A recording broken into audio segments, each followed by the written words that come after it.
Bismillahirrahmanirrahim. Assalamualaikum warahmatullahi wabarakatuh. Alhamdulillah. Wassalatu wassalamu ala rasulillah. Wa ala alihi wa ashabihi wa mawalah. Wa man tabi'ahum bi ihsanin ila yaumil qiyamah. Wa ba'd. Hadirin para peserta itikaf di Masjid Umarul Khattab, Lacau, Batu Jajar, Kabupaten Bandung Barat. Juga peserta itikaf di Masjid An-Nafi Dago. Para pemirsa, para pendengar radio Tarbiyah Sunnah Bandung. Kita kembali berjumpa di pagi hari ini. Kita tahu bahwa kesuksesan dalam hidup atau keberuntungan yang hakiki yang diraih oleh manusia kalau kita sudah mampu meraih dua hal. Pertama, diselamatkan, dijauhkannya kita dari api neraka. Yang kedua, dimasukkan ke dalam surga. Dan itu hanya bisa diraih di akhirat. Itulah terminal akhir dari kehidupan kita.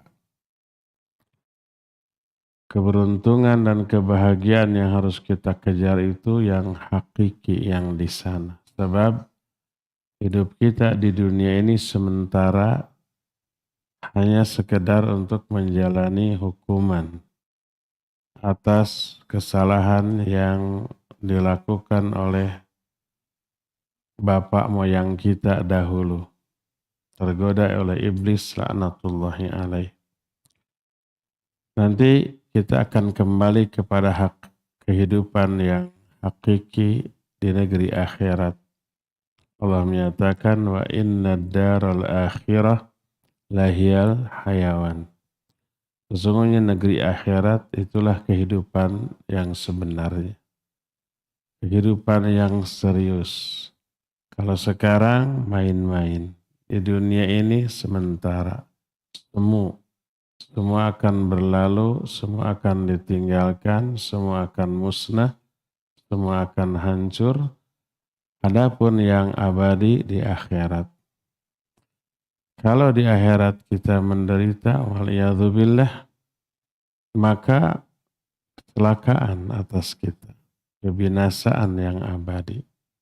Tapi kalau di akhirat kita bahagia, itulah cita-cita hidup yang sesungguhnya.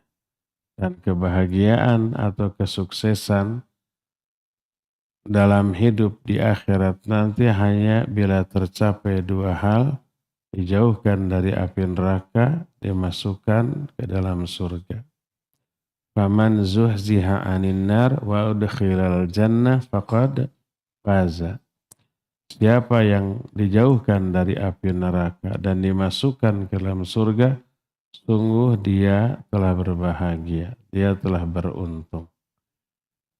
Adapun kalau di dunia senang, banyak uang, banyak pendukung, kekuasaan, pangkat, jabatan, tapi di akhirat menjadi penyebab utama penderitaan, orang itu gagal di dalam meraih kebahagiaan yang sebenarnya.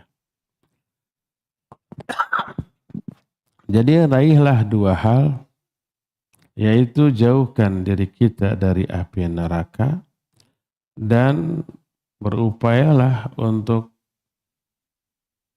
bisa masuk ke dalam surga. Sekedar memotivasi kita agar kita berupaya keras menjauhkan diri kita dari api neraka, maka Allah Azza wa Jalla banyak menggambarkan ngerinya api neraka untuk memberi efek takut kepada kita. Lalu kita berupaya untuk menghindar, menjauh semaksimal yang kita bisa. Di antara kengerian neraka adalah Allah Azza wa Jalla menjelaskan dalam surah Al-Insan ayat yang keempat, Inna a'tadna lil kafirina salasila wa aghlala wa sa'ira. Sesungguhnya kami telah menyediakan orang-orang kafir, bagi orang-orang kafir di neraka nanti, salasil wa aghlal. Salasil itu rantai dari besi. Aghlal itu belenggunya. Jadi di belenggunya bukan di pergelangan tangan saja, tapi dari mulai kedua mata kaki sampai ke lutut dibelenggu dengan besi. Kedua belenggu tersebut diikat dengan rantai besi yang juga sangat kuat. Kedua tangannya juga di atas kedua tengkuk disatukan dan dibelenggu juga dua-duanya dari pergelangan sampai ke sikutnya, kemudian dirantaikan ke tengkuknya. Itu kondisi pertama, orang yang diazab di dalam neraka wasa'ira, dibakar di neraka sa'ir. Terus dalam surah Al-Kahfi 29, inna a'tadna lil-zalimina naran ahadha bihim suradiquha. Sesungguhnya kami siapkan bagi orang-orang yang zalim api neraka. Ahadha bihim suradiquha. Nyala apinya itu meliputi seluruh tubuhnya, membakar seluruh tubuhnya. Suradiquha, bagian terpanasnya dari api. Kalau api itu ada tubuhnya, ada bangunannya. Bagian yang paling bawah dengan tengah dengan ujung, kadar panasnya itu berbeda-beda. Suradiquha, bagian yang paling panasnya. Allah Azza wa Jalla menerangkan di dalam surah Al-Hijr ayat 44, laha sab'atu abwabin likulli babim minhum juz'um maqsum. Neraka itu ada 7 pintu. Beda dengan surga. Kalau surga ada berapa? 8 pintu. Neraka cuma 7. Jangan cuma, ya. Tapi kapasitasnya jauh lebih banyak daripada surga. Terus pintunya sedikit, nanti ditutup semua, ngelekep. Tidak ada hawa panas yang keluar, muter di dalam dengan apinya yang sangat menyala-nyala. Ada 7 pintu dan masing-masing pintu ada bagian yang sudah ditentukan bagi para penghuni neraka tersebut. Dan pintunya itu neraka bukan berjejer ke samping, tapi berderetnya ke bawah. Makanya disebut darokat. Beda dengan surga, kalau surga derajat, kalau neraka darokat. Dua-duanya sama maknanya, tingkatan. Bedanya, kalau darokat tingkatan dari atas ke bawah, ke basement terus ke bawah. Darokat makin bawah makin hebat siksaan, makin dahsyat. Bisa kita bayangkan tingkatan yang paling rendah terlebih dahulu diisi oleh orang-orang munafikin. Makanya disebut innal munafiqina fi darkil asfali minan. Orang munafik itu berada dalam dark terendah. Dark itu tingkatan terendah. Nah setelah full ditutup pintunya. Baru di atasnya diisi lagi. Setelah full ditutup pintu kedua. Di atasnya diisi lagi. Jadi makin bawah itu ada 7 pintu penutup. Makin ngelekep. Makanya paling bawah paling dahsyat azabnya, paling ngeri siksanya. Di dalam ayat yang lain, Allah Azza wa Jalla menerangkan bahwa neraka punya perasaan. Perasaannya emosi, meledak-ledak, gemes, kesel. kepada calon penghuninya karena kedurhakaan mereka kepada penciptanya ketika si calon penghuni ini masih hidup di dunia. Allah Azza wa Jalla berfirman dalam surah Al-Mulk ayat 6 dan ayat 7. Kata Allah, "Walilladzina kafaru birabbihim adzabu jahannam wa bi'sal masir takadu tamayyazu minal ghaidh." Dan bagi orang-orang yang kafir kepada Allah ada azab jahannam. Itulah seburuk-buruk tempat menetap. Takadu tamayyazu minal ghaidh. Hampir-hampir si api itu meledak-ledak saking marahnya. Nanti sifat-sifat neraka diterangkan dalam hadis, punya dua mata yang melihat, punya lidah untuk berbicara dan bisa berbicara. Al-Quran menerangkan neraka ini bicara. Hadis juga begitu. Yauma naqulu li jahannama halim talati wa taqulu hal min mazid. Pada saat itu kami bertanya kepada neraka, sudah penuh belum kamu? Neraka menjawab, masih ada tambahan enggak? Padahal semua ahli neraka sudah masuk semua ke dalam neraka. Tak ada lagi yang tersisa. Allah bertanya, halim talati, kamu sudah penuh? Apa jawab neraka? Hal min mazid. Masih ada enggak tambahan? Masih ada kapling kosong. Jangan khawatir, di sana lega pisan. Tapi itu yang sebenarnya membuat kita khawatir karena lega gitu. Semua ahli neraka sudah masuk neraka juga masih banyak kapling yang kosong. Itu yang membuat kita amat sangat khawatir. Dalam surah Al-Ankabut ayat 55 Allah menyatakan, yauma yakshahumul adzab min fawqihim wa min tahti arjulihim. Kata Allah Azza wa Jalla, pada hari itu azab menutupi mereka baik dari atas kepala mereka ataupun dari bawah kaki-kaki mereka.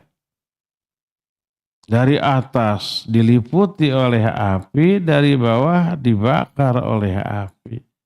Kok tengah-tengahnya tidak, dari atas dari bawah saja sudah tercover, terpenuhi. Seluruh api itu menutupi semua bagian dari tubuh orang yang diazab tersebut.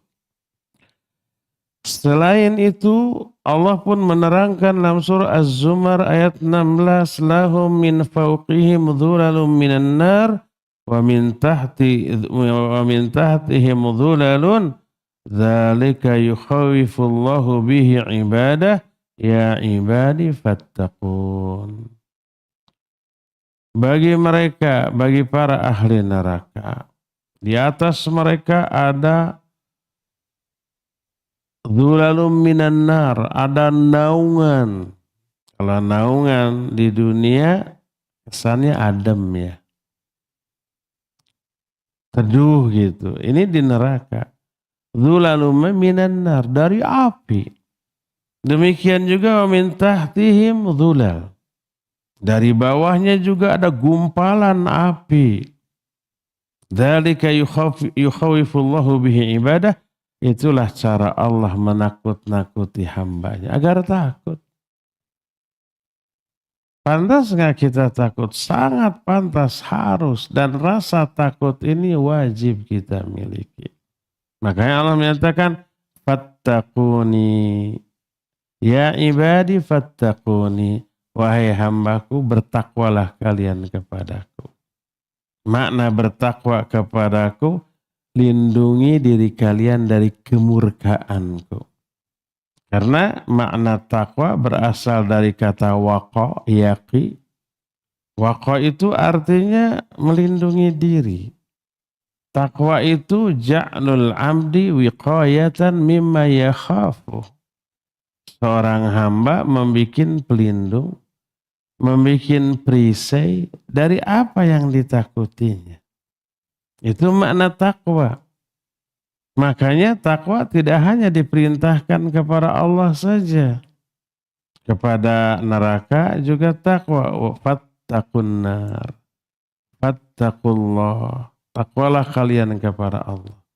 Fattaqun nar. Takwalah kalian kepada neraka. Fattaqu yawman la tajzi nafsun an nafsin syai'a. Takwalah kalian kepada hari kiamat nanti. Bertakwa kepada Allah, bertakwa kepada neraka, bertakwa kepada hari kiamat, maknanya sama.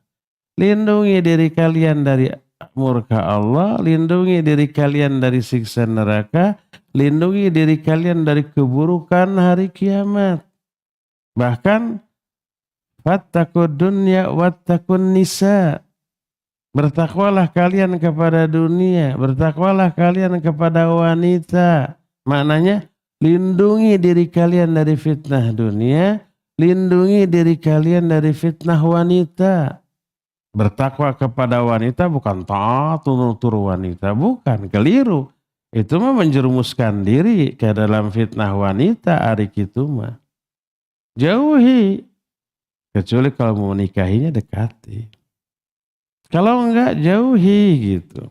Dunia juga jangan sampai kamu terfitnah dengan dunia. Fattaqud dunya. Fattaqud zulma. Bertakwalah kalian kepada kezaliman. Lindungi diri kalian dari perbuatan zalim. Nah, jadi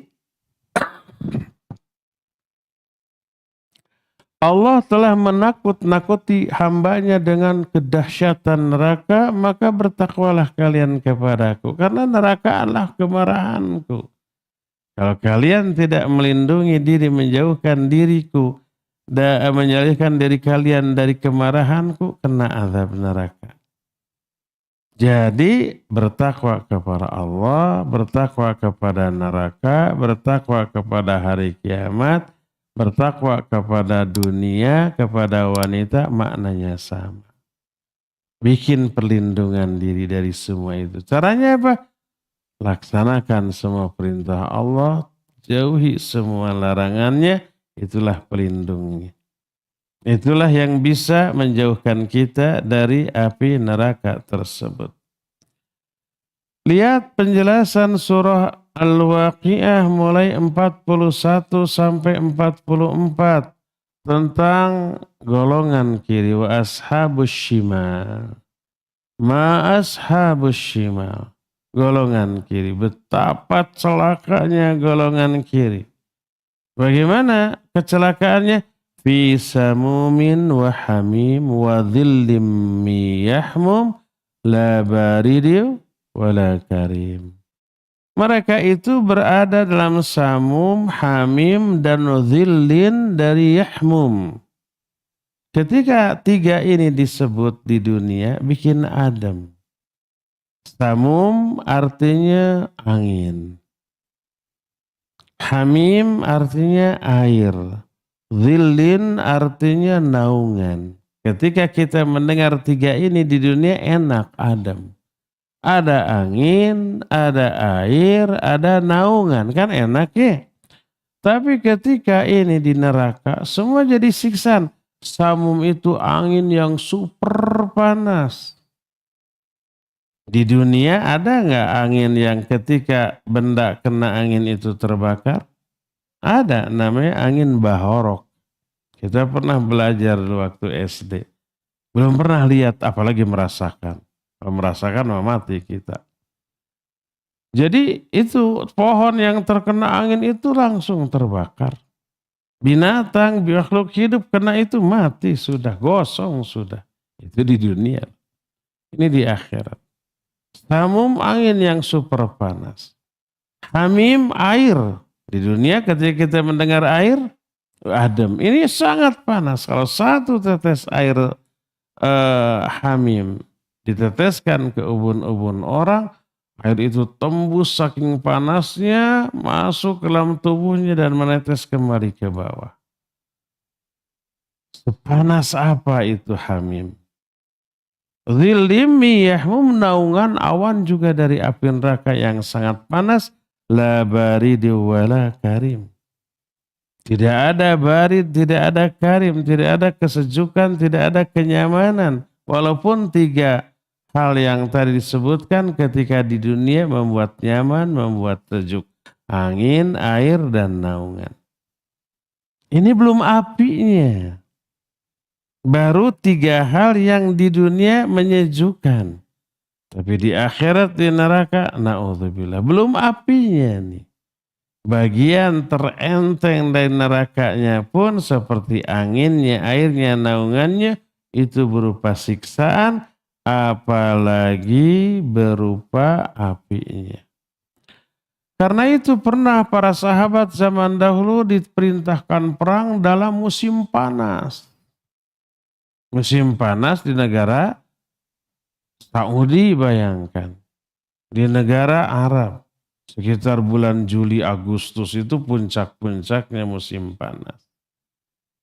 Kita nggak bisa keluar tanpa alas kaki loh. Dan ketika musim panas angin bertiup kita nggak bisa nafas. Nggak bisa berjalan. Berhenti gitu. Angin tuh menunggu reda aja. Nggak nahan nafas. Kalau udah nggak kuat nafas ya digini dulu. Kemudian kita menarik. Saking apa? Tubuh ini pun menolak hawa panas yang diisap. Karena mungkin bisa merusak paru-paru atau organ bagian dalam kita. Jadi pas meras, tubuh tuh tiba-tiba menolak, nahan nafas. Baru setelah anginnya reda, baru kita nafas lagi. Dan gak bisa berjalan terus. Padahal ini di daerah perkotaannya yang banyak bangunan-bangunan. Bayangkan di tengah padang pasir. Para sahabat di musim yang sangat panas itu disuruh keluar untuk berperang jihad fisabilillah. Sampai orang-orang munafik memprovokasi mereka untuk jangan pergi, ini panas luar biasa. Turun. Allah Azza wa Jalla menurunkan Al-Quran surah At-Taubah dalam ayat 81. Wa qalu la tangfiru fil har. Berkata orang-orang munafik. Jangan kalian pergi berjihad di musim panas seperti ini. Matinya bukan oleh musuh nanti, tapi oleh cuaca. Apa kata Allah? Qul naru jahannama asyaddu haran. Jawab oleh Muhammad, neraka jahanam jauh lebih panas lagi daripada itu. Oleh karena itulah maka panas di dunia masih bisa terhandle, tertahan oleh siapapun. Adapun panasnya api neraka tak ada lagi yang bisa menahannya. Dalam surah Al-Humazah Allah menyatakan wa ma adraka ma hiya narun hamiyah. Tahu nggak kalian apakah neraka hawiyah itu? Api yang membakar, yang menyala-nyala. Terus ketika di dalam neraka wajah-wajah mereka diseret di atas api. Kedua kakinya diangkat, digusur, dan wajahnya yang diseret. Terus di atas permukaan api. Sebagaimana firman Allah Azza wa Jalla dalam Al-Quran. Dalam surah Al-Qamar 47-48. Innal mujrimina fi dhalali wa su'ur yawma yushabuna fin nari ala wujuhihim dhuqu massas saqar. Sesungguhnya orang-orang durhaka berada dalam kesesatan ketika di dunia wasu'ur dan akan ada neraka sa'ir di akhirat. Yauma yushabuna fin nari ala wujuhihim, pada hari itu wajah-wajah mereka itu diseret di atas api. Kedua kakinya yang diseret, wajahnya yang kemudian dibakar. Sampai dibentakan dzuqu massas saqar. Rasakan oleh kalian sentuhan neraka saqar. Dalam surah Al-Muddathir Allah menyatakan wa ma adraka mas saqar. Tahu nggak kalian apakah neraka saqar itu? La tubqi wa la tadhar lawahatul lil bashar. Neraka saqar itu la tubqi, tidak menyisakan wala tadhar, dan tidak membiarkan, walaupun sedetik, nggak pernah berhenti tuh daya bakarnya. La tubqi tidak menyisakan, maknanya tak ada satupun organ tubuh orang ahli neraka yang terlewat oleh api neraka. Baik bagian luarnya termasuk bagian dalamnya. Ketika umpamanya dicekokin air panas saja luluh lantak sampai ke usus, fataqatta'a am'a'ahum, sampai putus-putus tuh si ususnya itu. Terus sampai hatta tatoliya alal af'idah. Si api itu menembus sampai ke jantungnya. Bagian organ dalamnya semua terbakar. Tulangnya, bagian dalamnya, semua organ-organ vitalnya itu semuanya terbakar. La tubqi, tidak menyisakan. Kalau umpamanya kita membakar sesuatu, ada api unggun besar dilempar. Kadang ada bagian dalam yang tidak terbakarnya. Bikin kambing guling. Luarnya gosong, dalamnya masih mentah. Ada yang begitu? Ada, baik. Atau itu bisain. Nah, tapi api neraka sakor la tubqi wa la tadhar. Tidak menyisakan, tidak pernah membiarkan. Lawahatul bashar, kemudian membakar bagian luar kulit. Bagian luar kulit terbakar, bagian di dalamnya juga semuanya tidak ada yang tersisa. Kenapa disebut kulitnya? Karena kulit yang menyebabkan kita bisa merasakan rasa apapun. Rasa panas, rasa dingin, rasa sakit, dan seterusnya. Itu kulit. Makanya ketika kulitnya hangus dalam neraka, kami ganti lagi dengan kulit yang baru, liyadzuqul azab, agar mereka lebih merasakan azab yang dahsyat. Ditambah ahli neraka, di dalam neraka tubuhnya itu jauh lebih besar. Dinosaurus juga kalah. Kalau ada, benar. Besarnya ahli neraka bisa dilihat dari keterangan bahwa gigi ahli neraka satu giginya sebesar gunung Uhud. Satu giginya. Gimana mulutnya? Gimana badannya? Satu ahli neraka menghabiskan tempat duduk untuk satu orang sejarak antara Mekah dan Madinah. 500 kilometer atau satu orangnya. Ketebalan kulitnya 3 mil. Sehingga rasa sakit yang teralami oleh ahli neraka karena ketebalan kulitnya mencapai 3 mil. 3 mil itu hampir 6 kilo. Sekitar 5,5 kilometer. Ketebalannya itu. Kebayang permanennya rasa sakit dan kadar sakit panas yang dirasakannya itu jauh lebih dahsyat lagi dibanding oleh makhluk kecil ketika di dunia sekarang. Selain itu, selain ada siksaan api, rantai, dan seterusnya, ada malaikat-malaikat penjaga yang bengis. Ya ayyuhalladzina amanu qu anfusakum wa ahlikum nara wa quduhan nas wal hijarah 'alaiha malaikatun ghiladun syidad. Hei orang-orang yang beriman, jaga diri kalian dan keluarga kalian dari api neraka. Kayu bakarnya terdiri dari manusia dan batu-batu. Kalau manusia ya para ahli neraka. Batu-batu para ulama menjelaskan ada batu berhala yang disembah. Kan batunya tidak berdosa. Kenapa dimasukkan ke dalam neraka? Itu bukan azab bagi sang batu. Batu kan tidak merasakan apa-apa. Memang tidak salah. Yang salah siapa? Penyembahnya. Tapi itu menjadi tambahan azab sihis kepada para penyembahnya. Batu yang diagung-agungkan waktu di dunia dianggap mulia banget sampai dia sujud-sujud gitu, masuk ke neraka bersama-sama dia, itu secara psikis itu hantaman luar biasa.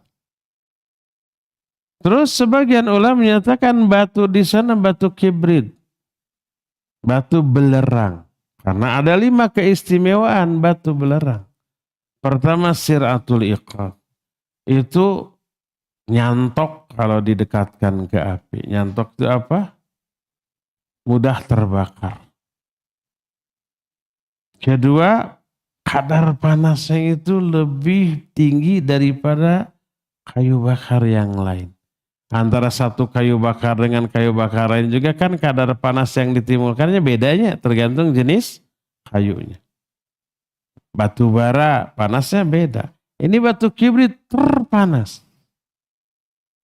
Ketiganya menimbulkan bau yang luar biasa. Menyengatnya. Pernah mendengar bau belerang? Mendengar. Mencium bau belerang? Siapa yang belum? Coba sekali-kali ke Gunung Tangkuban Parahu. Ke kawahnya. Baunya kayak apa?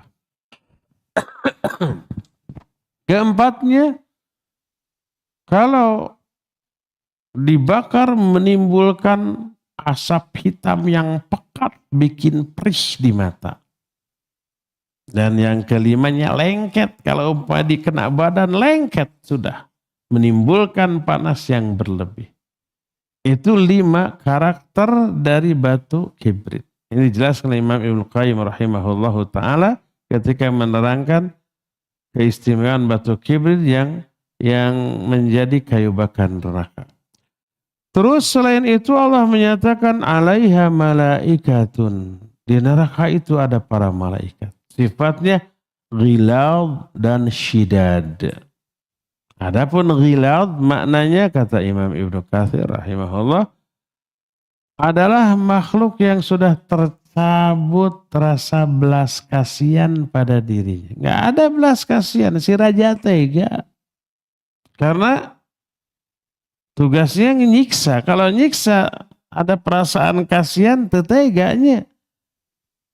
Kita aja kalau umpamanya kena copet atau dipalak, aduh gemesnya sakit hatinya luar biasa gitu. Kalau ada, ternyata ketahuan.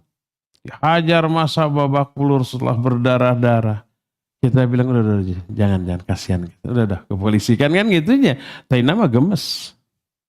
Tapi sudah lihat babak belur gitu, kasihan, nggak tega. Udah jangan dipukul lagi, jangan. Serahkan aja ke polisi atau udah jangan ke polisi kan udah dihukum lah.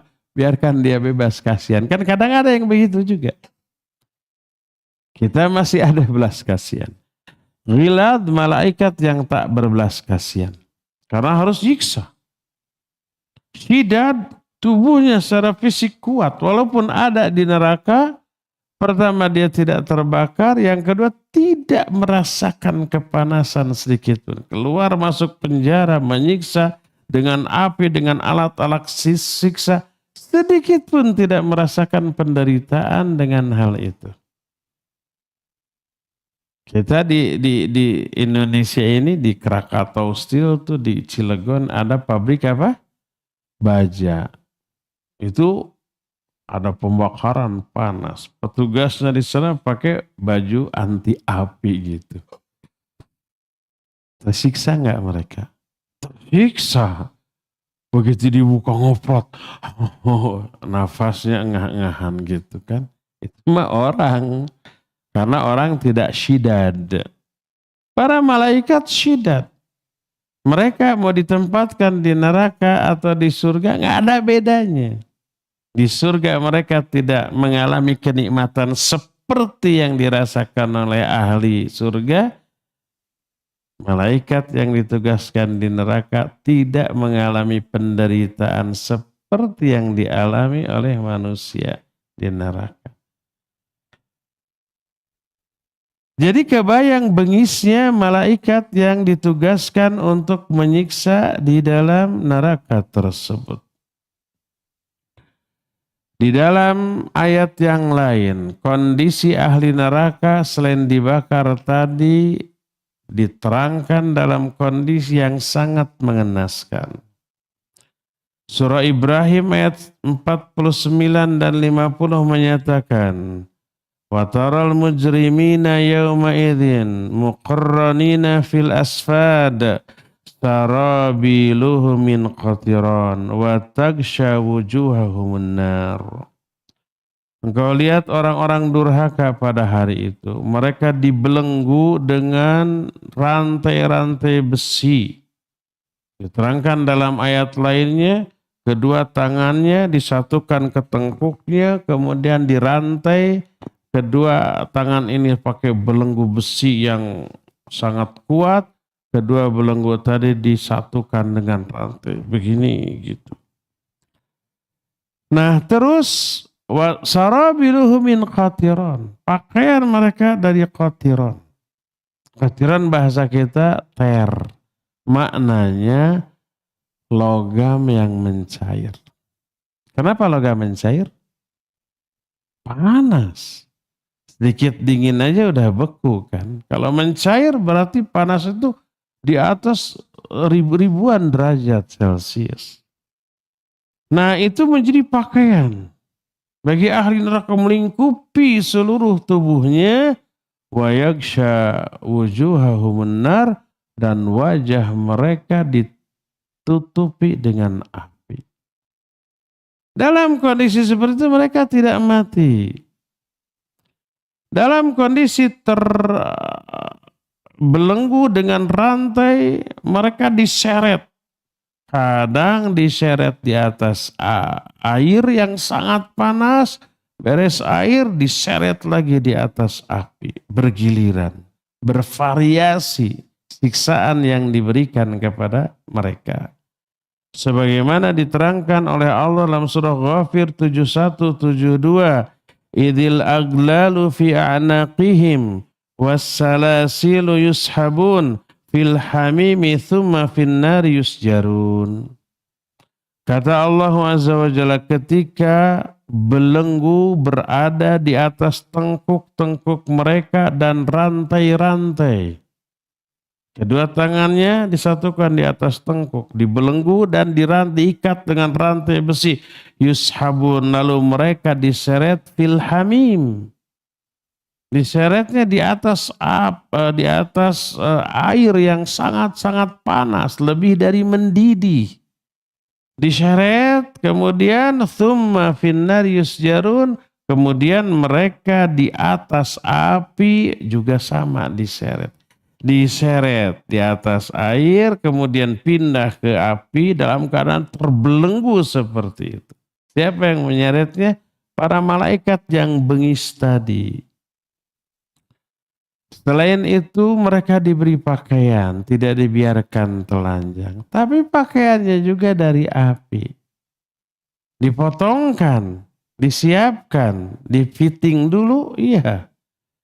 Allah menyatakan dalam Al-Quran seperti yang diterangkan di dalam Al-Hajj 19 sampai 22. Falladzina kafaru quti'at lahum thiyabun min nar yusabbu min fawqi ru'usihimul hamim yusharu bihi ma fi butunihim wal julud walahum maqami'u min hadid. Kullama aradu an yakhruju minha min ghammin u'idu fiha wa dhuqu adzabal hariq. Orang-orang kafir akan dijahitkan, dipotongkan bagi mereka pakaian dari api neraka. Akan dibanjurkan dari atas kepala mereka hamim, air yang sangat panas. Yang air itu meluluh lantakan isi perutnya dan membakar kulit-kulitnya. Tidak cukup di sana, lahum maqami'u min hadid. Bagi mereka disediakan palu-palu besar dari besi. Palunya jangan dibayangkan seperti di kita. Ingat, ahli nerakanya tadi meraksasa. Giginya aja sebesar Gunung Uhud. Satu tempat duduknya menghabiskan tempat dari Mekah, Madinah. Ditakol ku palu urang atau atel. Palunya gede banget. Para malaikat gimana? Ya iya lebih gede lagi lah.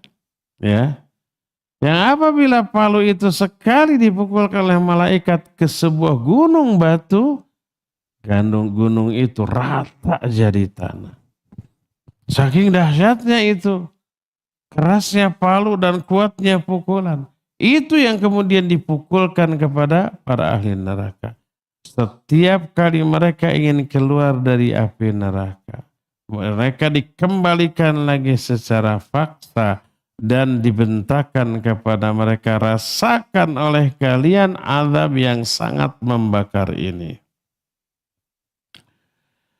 Di dalam surah An-Nisa ayat 15 Allah pun menyatakan innal ladzina kafaru bi ayatina sawfa nuslihim nara kullama nadijat juluduhum baddalnahum juludan ghairaha liyadzuqul adzab.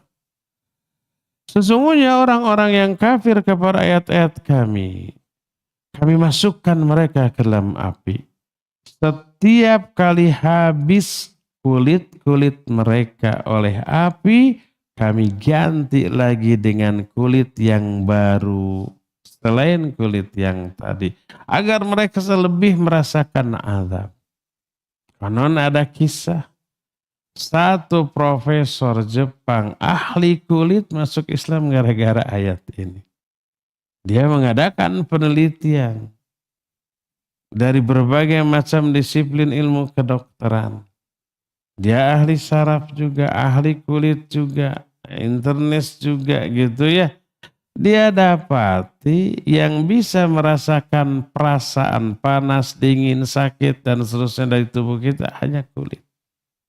Kalau kulitnya sudah habis terkelupas tinggal daging tulang, dipukul, diraba itu mati rasa, nggak ada. Karena sarafnya itu nempel di kulitnya. Itu ada mahasiswa muslim, Quran ini 1500 tahun lalu sudah ngomong begitu. Nih ayatnya. Kaget dia. Sampai dia minta izin ke mahasiswa muslim tadi untuk mencantumkan ayat ini di karya ilmiah, tulisan ilmiah tentang masalah itu. Jadi setiap kali kulitnya itu habis, hangus, kami ganti dengan kulit yang baru. Agar sarafnya utuh lagi, bisa merasakan lagi. Terus begitu. Makanya tadi dikatakan ketebalan kulit ahli neraka mencapai 3 mil. Selain itu ada makanan yang diberikan. Jangan khawatir. Tapi ini yang membuat kita khawatir. Makanannya bukan si montong. Walaupun agak kemiripan. Yaitu apa? Namanya pohon zakum atau buah zakum. Sebagaimana firman Allah dalam Quran surah Ad-Dukhan 43 sampai 46. Inna syajarataz zakum tu'amul athim kal muhli yagli fil butun ka ghalil hamim. Sesungguhnya pohon zakum adalah makanan bagi para pendosa. Kal muhli yagli fil butun, seperti air yang mendidih, tapi terjadinya di mana? Di dalam perut. Kaghalil hamim, seperti didihan air panas.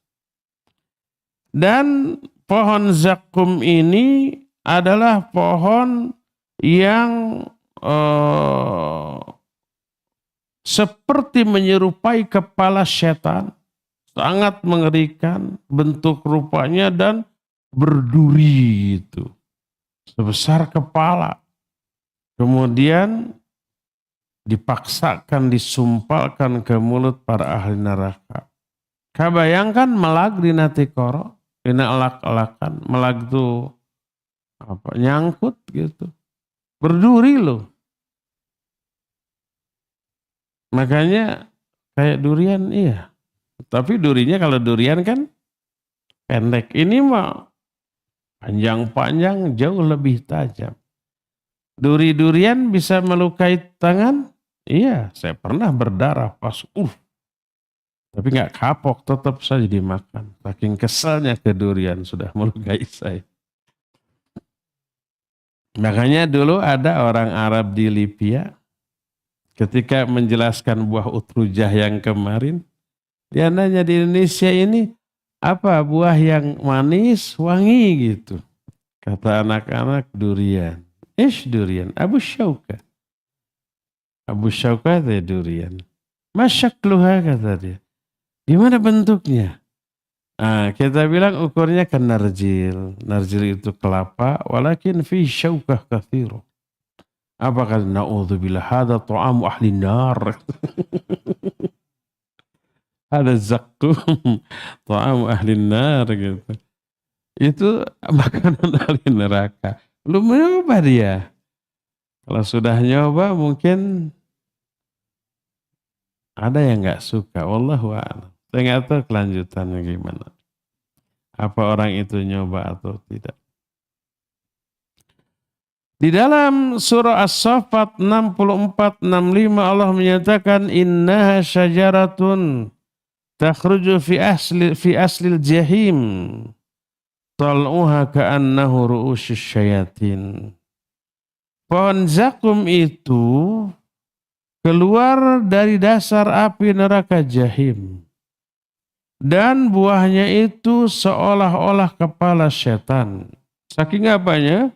Saking mengerikannya, buruknya rupa dari pohon zakum tersebut. Dalam surah Al-Waqiah 51 sampai 56. Thumma innakum ayyuhadhdallunal mukadzibun. La'akiluna min syajari min zakkum. Famali'una minhal butun. Fasyaribuna alaihi minal hamim. Fasyaribuna syurbal him. Hadza nuzuluhum yaumaddin. Waliyadzubillah.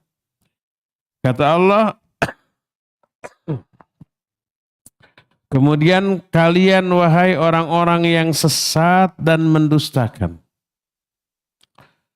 Kalian benar-benar akan makan pohon zakum tadi. Famali'una minhal butun, kalian akan penuhi perut-perut kalian dengan pohon zakum tadi.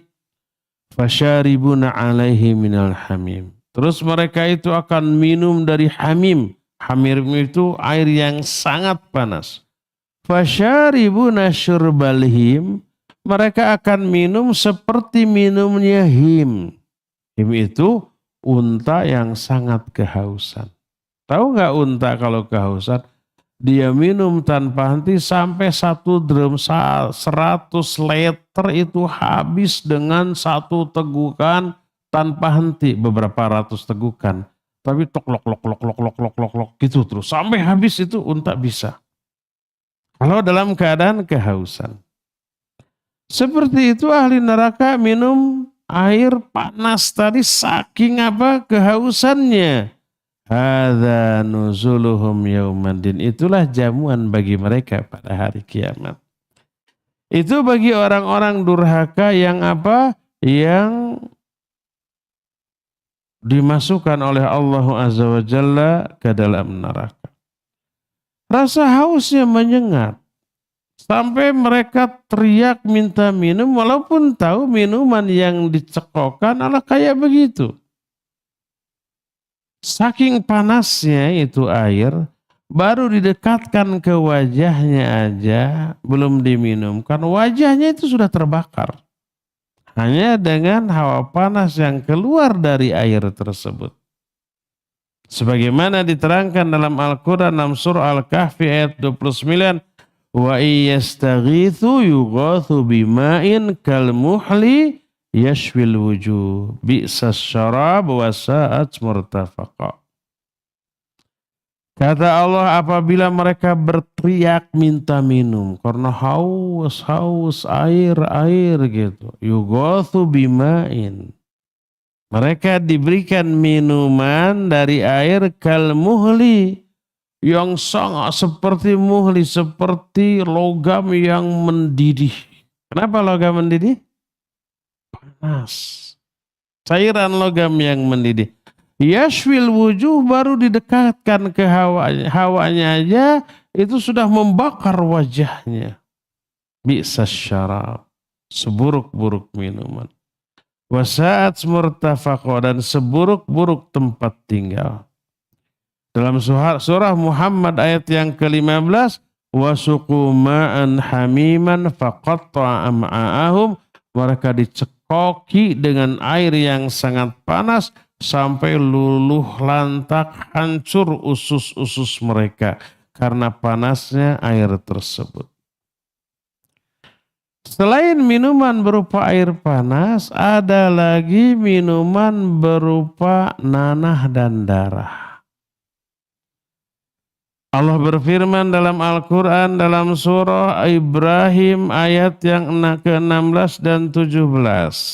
Allah berfirman, wa yusqa min ma'in sadidin yatajarra'uhu wa la yakadu yusighuhu wa ya'tihi al-maut min kulli makanin wa ma huwa bimayyit wa min waraihi 'adzabun ghalidh.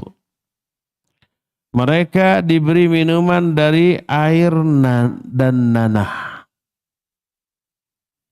Mereka dipaksa menelannya, hampir-hampir mereka tidak sanggup menelan. Kebayang baunya, busuknya, segala macam, tapi dicekokkan. Dan kematian mendatangi mereka dari segala arah. Maksud kematian di sini penyebab kematian yang bila dilakukan di dunia pasti orang itu mati. Wa ma huwa bimayyit, tapi mereka tidak mati-mati juga. Dari semua arah, di depan, belakang, atas, bawah, kiri, kanan, samping gitu, itu penyebab siksaan yang menyebabkan kematian seorang bila itu dialami di alam dunia. Itu mereka rasakan dari segala arah di akhirat, tapi mereka tidak mati juga. Karena apa? Karena mereka harus merasakan siksa yang dahsyat, yang luar biasa. Dan banyak lagi ayat-ayat yang menerangkan tentang dahsyatnya, ngerinya kondisi di neraka. Itu enggak semua, hanya sebagian kecil, tapi sudah sangat mengerikan. Dan itu baru ayat. Belum hadis yang lebih rinci. Nah, bagaimana penjelasan hadis tentang neraka? Besok kita akan bahas. Untuk sekarang mah cukup sekian aja dulu ayat-ayat tentang neraka. Besok kita lanjut dengan hadis-hadis tentang neraka. Setelah kondisi neraka kengeriannya kita jelaskan, baru besoknya lagi kita bahas apa yang menjadi penyebab orang masuk neraka. Untuk diapain? Dihindarkan, ya, bukan untuk diamalkan. Oh, ini gini penyebab nanti lakukan. Masuk nanti, waliyadzubillah, ya. Cukup sampai di sini. Setelah ini antum silakan istirahat, tadarus atau doa, zikir. Kita akan jumpa lagi jam 10 besok. 10 nanti siang. Subhanakallahu bihamdik asyhadu an la ilaha illa anta astaghfiruka wa atubu ilaik walhamdulillahi rabbil alamin. Wassalamualaikum warahmatullahi wabarakatuh.